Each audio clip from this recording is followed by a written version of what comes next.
নমস্কাৰ অসম যাত্ৰাৰ আন এটি এপিছডলৈ সকলোকে স্বাগতম জনাইছোঁ। এই এপিছডটোত আমি কথা পাতিম কছাৰী ৰাজ্যৰ বিষয়ে।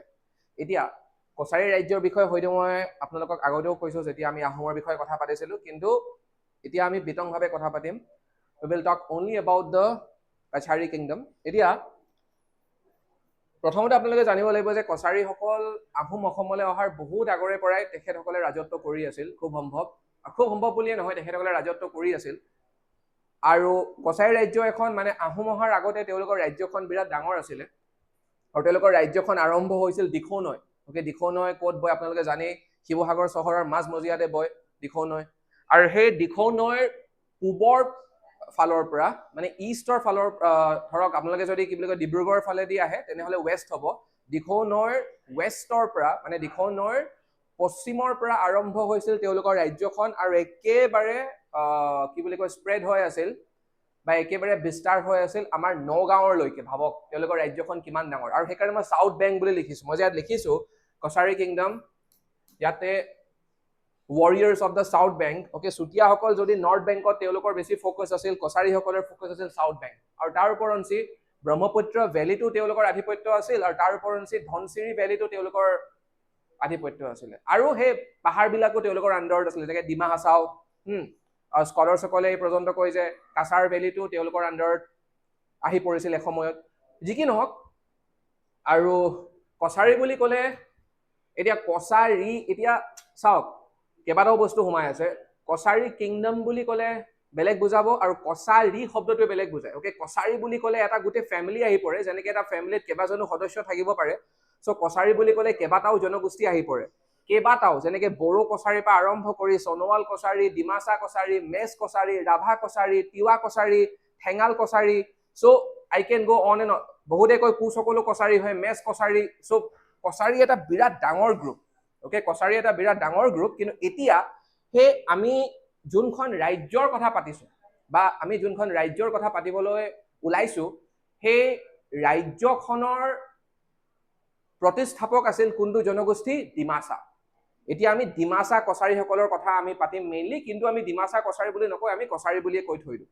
ঠিক আছে, কছাৰী ৰাজ্যখন মানে ডিমাচা ৰাজ্যৰ বিষয়ে আমি এটা কথা পাতিম। ঠিক আছে, এতিয়া কছাৰীসকলৰ বা এতিয়া ডিমাচাসকলৰ মাজত এটা বিশ্বাস আছে, এটা জনশ্ৰুতি খুব জনপ্ৰিয়। তেওঁলোকে কয় আমাৰ কথা মহাভাৰততো লিখা আছে, আৰু তেওঁলোকে কয় যে তেওঁলোক কাৰ সন্তান বা তেওঁলোক কাৰ বংশধৰ? তেওঁলোক হৈছে ঘটোৎকচৰ বংশধৰ। ঘটোৎকচ কোন? ঘটোৎকচ হৈছে ভীম আৰু হিডিম্বাৰ পুত্ৰ ঘটোৎকচ। সেই ঘটোৎকচৰ সন্তান বুলি কয় তেওঁলোকে নিজকে। ইনফেক্ট স্কলাৰসকলৰ মতে ডিমাপুৰ, এতিয়া যে আমি ডিমাপুৰ বুলি কওঁ, এতিয়া বাৰু ডিমাপুৰ নাগালেণ্ডৰ অংশ, কিন্তু ডিমাপুৰৰ আগৰ নাম আছিল হিডিম্বাপুৰ। সেই হিডিম্বাপুৰৰ পৰা কাট খাই খাই খাই খাই ডিমাপুৰ হ'ল বুলি বহুতো বুৰঞ্জীবিদ আৰু লেখকে ইতিমধ্যে তেওঁলোকৰ অপিনিয়ন আগবঢ়াই থৈ গৈছে। যি কি নহওক, চ' তেওঁলোকে মানে তেওঁলোকৰ ইতিহাস মহাভাৰতৰ লগতো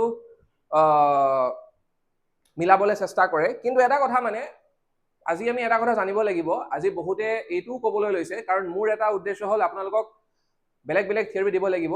চ' বহুতে কয় যে এইটো এটা আৰ্যকৰণৰ প্ৰচেছৰ আণ্ডাৰত তেওঁলোকৰ লগত এইবিলাক বস্তু তেওঁলোকৰ মাজত স্প্ৰেড হৈ গৈছিলে। আৰ্যকৰণ মানে মই চাগে আপোনালোকক ক্লাছত আগতেও বুজাইছোঁ, আৰ্যকৰণৰ মিনিংটো হৈছে বা আৰিয়ানাইজেশ্যনৰ মিনিংটো হৈছে জনগোষ্ঠীয়মূলক বা লোকসকলৰ মাজত বা অনাৰ্যসকলৰ মাজত যেতিয়া আপুনি আৰিয়ান কালচাৰটো প্ৰমোট কৰে, আমি তাকে আৰিয়ানাইজেশ্যন বুলি কওঁ। আৰু যেতিয়া তেওঁলোকে সেই কালচাৰটোক আঁকোৱালি লয়, when they embrace that culture, that is what we mean by Aryanization.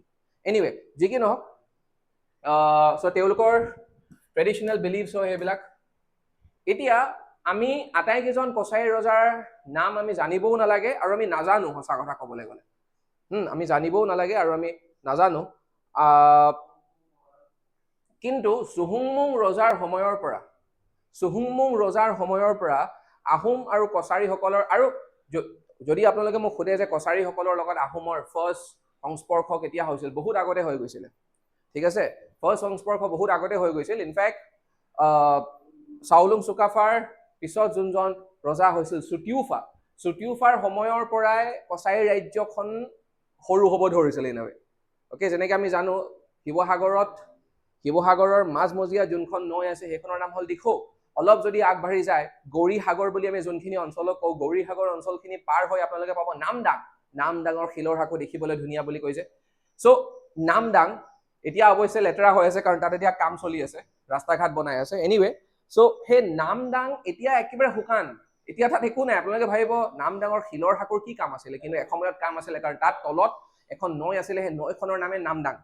চ' নামদাঙৰ পৰা দিখৌ, মানে যদি আপোনালোকে ডিব্ৰুগড় ফালেদি আহে দিখৌৰ পৰা নামদাং ইমান ওচৰ নহয়, মোটামুটি 15-18 কিলোমিটাৰমান হ'ব। এই গোটেই অঞ্চলটো একদম দিখৌৰ পশ্চিমৰ পৰা কছাৰী ৰাজ্যখন আৰম্ভ হৈছিলতো। চ' চুটিওফাৰ সময়ত তেওঁলোকক পিছুৱাই দিয়া হৈছিল, কছাৰীসকলক পিছুৱাই দিয়া হৈছিল, আৰু তেওঁলোক পিছপিনে আহি আহি আহি নামদাঙৰ পশ্চিমৰ পৰা তেওঁলোকৰ ৰাজ্যখন আৰম্ভ হৈছিলে। কাৰ সময়ৰ পৰা? চুটিওফাৰ সময়ৰ পৰা। তাৰপিছত আৰু লাহে লাহে ক্ৰমান্বয়ে বেলেগ বেলেগ আহোম ৰজাই কছাৰী ৰাজ্যখনক আৰু এটেক কৰি কৰি গৈ থাকিলে। কিন্তু মই কৈছো চুটিওফাৰ সময়ৰ পৰাই তেওঁলোক আহোমসকল কছাৰীসকলৰ সংস্পৰ্শলৈ আহি গৈছিল। মে বি চাওলুং চুকাফাইও তেওঁলোকক লগ পাইছিল, কিন্তু আমাৰ হাতত তেনেকুৱা তথ্য নাই। এতিয়া চুহুংমুঙৰ টাইমত কিন্তু মেজৰ দুখন যুদ্ধ হৈছিল। অকে, চুহুংমুং ৰজাৰ সময়ত মেজৰ দুখন যুদ্ধ হৈছিল কছাৰীসকলৰ লগত বা ডিমাচা কছাৰী সকলৰ লগত। প্ৰথমখন হৈছিল 1531 খ্ৰীষ্টাব্দত, 1531ত। ফাৰ্ষ্ট যুদ্ধখন হৈছিল 1531ত। সেই সময়ত কছাৰীসকলৰ ৰাজধানীখন আছিল ক'ত জানেনে? সেই সময়ত কছাৰীসকলৰ ৰাজধানীখন আছিল ডিমাপুৰত। ডিমাপুৰত তেওঁলোকৰ মই আপোনালোকক আজি এই ক্লাছটোত কছাৰীসকলৰ তিনিখন ৰাজ্যৰ তিনিখন ৰাজধানীৰ কথা ক'ম। বেলেগ বেলেগ সময়ত তেওঁলোকৰ ৰাজধানীও শ্বিফ্ট হৈ থাকে। চ' তেওঁলোকৰ প্ৰথম ৰাজধানীখন আছিল ডিমাপুৰ। এতিয়া বহুতে প্ৰথম ৰাজধানী বুলি নকয়, বহুতে কয় কাছমৰাত আছিল তেওঁলোকৰ প্ৰথম ৰাজধানী, কিন্তু আমি অফিচিয়েলি যাম। চ' ডিমাপুৰ তেওঁলোকৰ আছিল প্ৰথম ৰাজধানী। এই ডিমাপুৰৰ 1531ত যোনজন ৰজা আছিল, মানে কছাৰী ৰাজ্যৰ, তেখেতৰ নাম আছিল খুংৰাদাও। অকে, খুংৰাদাও যোনজন ৰজা আছিল, সেই ৰজাজনক চুহুংমুঙে পৰাস্ত কৰিলে। পৰাস্ত কৰাৰ পিছত চুহুংমুঙৰ আৰ্মীয়ে তেখেতক তেখেতৰ হত্যা কৰে। আৰু মই এতিয়া 1531ৰ কথা কৈ আছো। চ' খুংৰাদাওক হত্যা কৰি কাক ৰজা পাতে? চুহুংমুঙে দেটচুং, তেখেতৰ ভায়েক দেটচুঙক ৰজা পাতে। আৰু দেটচুঙক কয় যে তুমি আজিৰে পৰা আমাৰ মানে আহোমৰ কৰতলীয়া হৈ থাকিব লাগিব। দেটচুঙে অকে বুলি কয়। কিন্তু খুব সোনকালে দেটচুঙে, মানে যেতিয়া আহোম আৰ্মি তাৰ পৰা আকৌ উভতি আহি যায়, দেটচুঙক ৰজা পাতি খুব সোনকালে, এতিয়া কৰতলীয়া ৰজা এজনৰ কিছুমান দায়িত্ব থাকে ন, সময়ে সময়ে কৰতলীয়া ৰজাজনে কৰ দিব লাগে, টেক্স দিব লাগে, ট্ৰিবিউট দিব লাগে, ৰজাই মাতিলে যাবও লগা হ'ব পাৰে। চ' দেটচুঙে অমান্য কৰিব ল'লে, সেই আদেশবিলাক অমান্য কৰিলে। সেইকাৰণে চুহুংমুঙে পুনৰবাৰ এটেক কৰিলে। অকে, 1531 খ্ৰীষ্টাব্দত 1536ত আৰু এবাৰ এটেক কৰিলে চুহুংমুঙে। 1536ত আকৌ এবাৰ ডিমাপুৰ এটেক কৰিলে, আৰু এইবাৰ ডিমাপুৰ এটেক যেতিয়া কৰিলে দেটচুঙক হত্যা কৰিলে। এইবাৰ আকৌ দেটচুঙৰ মৃত্যু হ'ল। আৰু আপোনালোকক আৰু এটা কথা মই কৈ থওঁ, দেটচুঙৰ মূৰটো আনি চৰাইদেউ পাহাৰত পোতা হ'ল। কাৰণ মই জনামতে আহোমসকলৰ মাজত এটা বিশ্বাস আছিলে যে শত্ৰুৰ মূৰ যদি পুতি যদি মৈদাম দিয়ে, তেন্তে এজন ৰজাৰ আয়ু বাঢ়ে বুলি কয়। ঠিক আছে, চ' দেটচুঙৰ মূৰটো আনি চৰাইদেউত মৈদাম দিছিল, মানে শত্ৰুৰো মৈদাম দিছিল মানে আহোমসকলে। ঠিক আছে, এনিৱে, আৰু ঠিক তেনেকে তুৰ্বাকৰো, চুহুংমুঙৰ সময়তে তুৰ্বাকেও এটেক কৰিছিল 1532ত। তুৰ্বাকৰ মূৰটো কাটি আনিও চৰাইদেউ পাহাৰত মৈদাম দিছিলে বুলি কয় বুৰঞ্জীবিদসকলে। এনিৱে, চ' 1536ত যেতিয়া দেটচুঙকো হত্যা কৰিলে, যেতিয়া মূৰটো আনি সেইবিলাক কৰিলে, তাৰপিছত যিসকল ৰজাঘৰীয়া মানুহ বাচি গৈছিল, তেওঁলোকে ডিচাইড কৰিলে যে আমি আৰু ইয়াত নাথাকো। চ' সেইখিনি সময়তে তেওঁলোকে ৰাজধানীখন শ্বিফ্ট কৰিল। ডিমাপুৰৰ পৰা তেওঁলোক ক'লে গুচি গ'ল। সেইখিনি মুহূৰ্ততে এই ঘটনাটোৰ পিছতে কছাৰী ৰাজ্যৰ ৰাজধানীখন সলনি হয় ক'লৈ গুচি গ'ল? মাইবঙলৈ গুচি গ'ল। Maibong is to the south of Dimapur, আৰু বৰ্তমান সময়ছোৱাত মাইবং আছে ডিমা হাছাও। অকে, ডিমা হাছাও ডিষ্ট্ৰিক্টৰ আগৰ নাম আছিল North Cachar Hills. So' Dima হাছাওলৈ শ্বিফ্ট হৈ গ'ল, তেওঁলোকৰ ৰাজধানীখন মাইবঙলৈ শ্বিফ্ট হৈ গ'ল। ঠিক আছে, চ' যি কি নহওক এই ঘটনাটো ঘটিলে। তাৰপিছত আমি জানিব লাগিব প্ৰতাপ সিংহৰ সময়তো কছাৰীসকলৰ লগত এখন যুদ্ধ হৈছিল। প্ৰতাপ সিংহৰ সময়তো কছাৰীসকলৰ লগত এখন যুদ্ধ হয়। কি হৈছিল? এই যুদ্ধখন বহুত ইণ্টাৰেষ্টিং। হ'ব নলগীয়া যুদ্ধ এখন হৈ গৈছিলে কাৰণ এই যুদ্ধখন কাৰ কাৰণে হৈছিলে জছা মানিক নামৰ জয়ন্তীয়া ৰজা ওকে তেখেত আকৌ জয়ন্তীয়া ৰজা আছিল জছা মানিক এতিয়া জয়ন্তীয়া ৰজাই মানে কছাৰীসকলে আহোমসকলে কছাৰী কৰতলীয়া কৈছিল কছাৰীসকলে আকৌ জয়ন্তীয়া ৰজাজনক নিজৰ কৰতলীয়া বুলি কয় জয়ন্তীয়া ৰজা সেইখিনি সময়ত আছিল জছা মানিকে ভাল পোৱা নাছিলে সেইকাৰণে জছা মানিকে ভাবিলে মই যদি কছাৰীসকলক যদি আহোমৰ লগত যদি আকৌ এখন যুদ্ধ কৰাই দিব পাৰো বা যুদ্ধত যদি মই লিপ্ত কৰাই দিব পাৰো maybe I can derive benefits out of it মই মানে লাভান্বিত হৈ থাকিম সেইকাৰণে জছা মানিকে প্ৰতাপ সিংহক এটা প্ৰপ'জেল দিলে ঠিক আছে জছা মানিকে প্ৰতাপ সিংহক এটা প্ৰপ'জেল দিলে এটা প্ৰস্তাৱ দিলে বোলে আপোনাৰ লগত মই মোৰ জীয়ৰীক বিয়া দিম কিন্তু এটা চৰ্ত আছে আপুনি আপোনাৰ সৈনিকসকলক কছাৰী ৰাজ্য হয় পঠিয়াব লাগিব মানে যেতিয়া মোৰ জীয়ৰীক যেতিয়া আপোনাৰ সৈনিকসকলে যেতিয়া নিবলৈ আহিব আপোনালোকৰ সৈনিকসকল কছাৰী ৰাজ্য হৈ আহিব লাগিব সেইটো ৰাস্তা দি আহিব লাগিব বুলি ক'লে তেতিয়া প্ৰতাপ সিংহই ক'লে ওকে মই যাম কাৰণ কছাৰী ৰজাজন মোৰ কৰতলীয়া হয় কিন্তু যেতিয়া প্ৰতাপ সিংহই যেতিয়া পাৰ্মিশ্যন ল'বলৈ গ'ল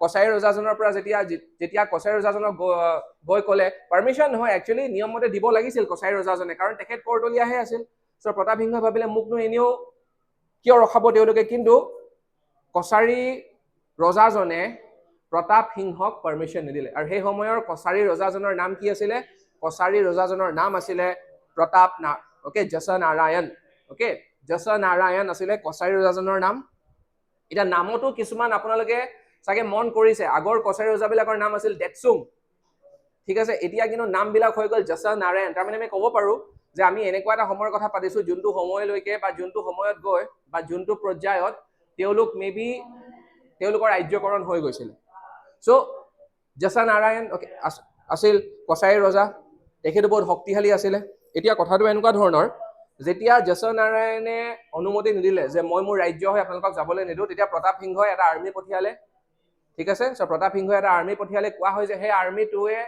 ইনিচিয়েলি সেই আৰ্মিটোৱে পৰাজিত কৰিছিল জছা নাৰায়ণক কিন্তু খুব সোনকালে জছা নাৰায়ণে গোটেই আৰ্মিটোকে পৰাস্ত কৰিলে খুব সোনকালে জছা নাৰায়ণে আহোমসকলক পৰাস্ত কৰিলে আৰু পৰাস্ত কৰাৰ পিছত জছা নাৰায়ণ আৰু সেইখিনি সময়ছোৱাত তেওঁলোকৰ ৰাজধানীখন মাইবঙতে আছিলে চ' মাইবঙৰ নাম সলনিয়েই কৰিলে to celebrate the success to commemorate the occasion he rename Maibong to Kirtipur so' স্কলাৰসকলে কয় অলপ সময়ৰ বাবে মাইবঙৰ নাম কীৰ্তিপুৰ হৈ গ'ল অ'কে কীৰ্তি মানে এচিভমেণ্ট অ'কে তেওঁৰ চকুত এইটো ইমানেই ডাঙৰ এটা এচিভমেণ্ট আছিলে যে তেখেতে ঠাইটুকুৰাৰ নামে কীৰ্তিপুৰ কৰি পেলালে মাইবঙৰ নাম চ' আমি এইটো জানিব লাগিব ঠিক আছে তাৰপিছত ৰুদ্ৰসিংহৰ সময়ত আৰু এটা ডাঙৰ ঘটনা হয় ৰুদ্ৰসিংহৰ সময়ত বা ৰুদ্ৰসিংহ আপোনালোকে চাগে নাম শুনিছে ৰুদ্ৰসিংহ মহাপ্ৰতাপী ৰুদ্ৰসিংহ বহুতে তেখেতক আহোমসকলৰ ভিতৰৰ আটাইতকৈ সফল আটাইতকৈ শক্তিশালী স্বৰ্গদেউ বুলি কয় এতিয়া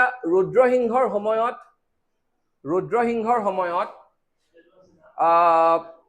কছাৰী ৰাজ্যখনক পুনৰবাৰ এটেক কৰা হৈছিল আৰু সেইখিনি সময়তো তেখেতৰ তেওঁলোকৰ ৰাজধানীখন মাইবঙতে আছিলে চ' পুনৰবাৰ কছাৰী ৰাজ্যক এটেক কৰা হৈছিল এই যে এটেকবিলাক হৈ আছে কিয় কাৰণ আহোমসকলে কছাৰী ৰাজ্যখনক থাপিত সঞ্চিত বুলি গণ্য কৰিছিল মানে এষ্টাব্লিছড এণ্ড প্ৰটেক্টেড অৰ্থাৎ ভেছেল অৰ্থাৎ কৰতলীয়া কিন্তু কছাৰীসকলে সময়ে সময়ে নামানে অ'কে তেওঁলোকে নামানে তেওঁলোকে অমান্য কৰে টেক্স নিদিয়ে ট্ৰিবিউট দিয়ে কাৰণ কছাৰীসকলৰ স্বাধীন মনৰ মানুহ আছিলে আমি কিয় মানিম আমি কিয় বেলেগৰ আণ্ডাৰত থাকিম বেলেগৰ তলত আমি বেলেগৰ তলতীয়া হৈ আমি কিয় থাকিম চ' তেনেকুৱা এটা মনোভাৱ চ' এনিৱে চ' সেইকাৰণে এটেক কৰিছে ৰুদ্ৰসিংহও আকবাৰ এটেক কৰিলে নহয় চ' মাইবঙক যেতিয়া এটেক কৰিলে ৰুদ্ৰসিংহই চ' সৈনিকসকলক যেতিয়া পঠিয়ালে ঠিক আছে যেতিয়া এটেক কৰিবলৈ সৈনিকসকলক পঠিয়ালে চ' সেইটো মানে সফল হ'ল মাইবঙক তেওঁলোকে এটেক কৰিলে কিন্তু কছাৰী ৰজা যোনজন আছিলে আৰু তেওঁলোকৰ লগত যোনবিলাক মানুহ আছিলে তেওঁলোক আকৌ তাৰ পৰা শিফ্ট কৰিলে বা তাৰ পৰা আকৌ স্থানান্তৰিত হয় তেওঁলোক কলে গুচি গ'ল এইবাৰ তেওঁলোক গুচি গ'ল খাছপুৰলৈ মানে আৰু দক্ষিণৰ ফালে গুচি গ'ল they moved further south Dimapur Maibong তাৰপিছত আৰু দক্ষিণলৈ যোৱা মাইবং নৰ্থ কাছাৰ হিলছ আৰু এতিয়া আমি যাক কাছাৰ বুলি কওঁ actually south Cachar north Cachar south Cachar তেনেকে আমি চাব লাগিব আৰু চাউথলৈ গুচি গ'ল চ' খাছপুৰ এতিয়া ক'ত আছে বাৰাক ভেলীত আছে চ' খাছপুৰ তেওঁলোকৰ আটাইতকৈ অন্তিম ৰাজধানী মানে কাৰ কছাৰীসকলৰ অন্তিম ৰাজধানী খাছপুৰ কেতিয়া স্থানান্তৰিত কৰিছিল কেতিয়া খাছপুৰলৈ গৈছিল বা কেতিয়া ৰাজধানীখন খাছপুৰলৈ তেওঁলোকে লৈ গৈছিলে ৰুদ্ৰসিংহৰ সময়ত চ' যেতিয়া তেওঁলোকৰ যেতিয়া মানুহখিনি খাজপুৰলৈ গুচি গ'ল, অকে, ৰজাঘৰীয়া মানুহখিনি, তেতিয়া আৰু ৰুদ্ৰসিংহই নিজৰ আৰ্মিক খাজপুৰলৈ নপঠিয়ালে। তেওঁলোকে অকে, ৰুদ্ৰসিংহই আদেশ দিলে, এতিয়া তোমালোক ঘূৰি আহি যোৱা। ঠিক আছে, ইয়াৰ পিছত ৰুদ্ৰসিংহই কিন্তু শেষত গৈ চৰ্ট আউট হৈ গ'ল বস্তুটো, কাৰণ বিশ্বনাথত ৰুদ্ৰসিংহই ডাঙৰ এখন সভা পাতে, আৰু আমি জানিব পৰা মতে সেই সভাখনত কছাৰী ৰজাজনো যায় আৰু জয়ন্তীয়া ৰজাজনো যায়, আৰু তেওঁলোকে তালৈ গৈ নিজকে আহোমৰ কৰতলীয়া বুলি ঘোষণা কৰে। কিন্তু কছাৰী ৰাজ্যখন চোৱা, কৰতলীয়া বুলিহে ঘোষণা কৰিছিল। যেনেকে চুতীয়া ৰাজ্যখন নাইকিয়া হৈ গ'ল, কছাৰী ৰাজ্যখন কেতিয়াও নাইকিয়া নহলে। ইনফেক্ট কছাৰী ৰাজ্যখন আমি জানিব পৰা মতে বা আমি জানো, আমি বুৰঞ্জীত পাওঁ যে ট্ৰিটি অফ ইয়াণ্ডাবু চাইন হোৱাৰ পিছতো, ইংৰাজ অসমলৈ অহাৰ পিছতো কছাৰী ৰাজ্যখন অলপ সময়ৰ বাবে জীয়াই আছিল, আৰু শেষৰজন কছাৰী ৰজাৰ নাম আছিল গোবিন্দ চন্দ্ৰ। অকে, আজিলৈ ইমানে থাকিব। জয় অসম, নমস্কাৰ।